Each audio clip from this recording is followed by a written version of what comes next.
This time on my sewing journey, I am working on fabric letters. These letters I made into words such as know well and joy. I made my own template for my fabric out of paper.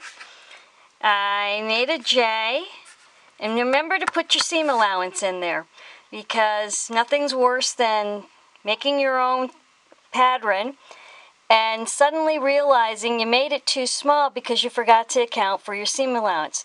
Now these can be glued for those of you that really don't like to sew. They can be glued.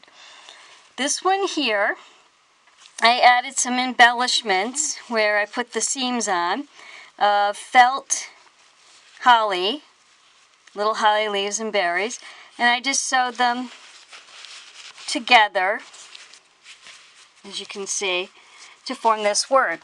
Nothing really hard or difficult there. This one here, I didn't have enough of the top fabric, so I had used a back fabric of different color.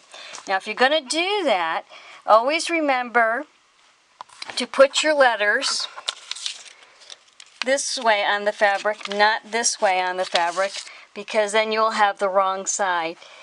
And when sewing them together, I lightly stuff them with polyfill. So you're going to leave an opening to turn them to the right side and stuff them with polyfill.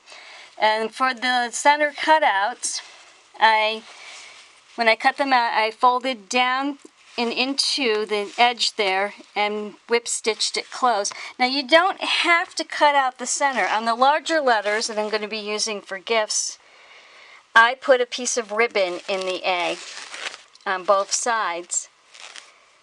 So you really don't need to cut that out. And then I did that last. And then I sewed it closed. It had the polyfill already in it. And I did that on the letter B, in the center there and in the center there. So you do have options. And like I said, you can glue these. I hope you like this idea. It was fun for the holidays. Please like and subscribe, and happy sewing!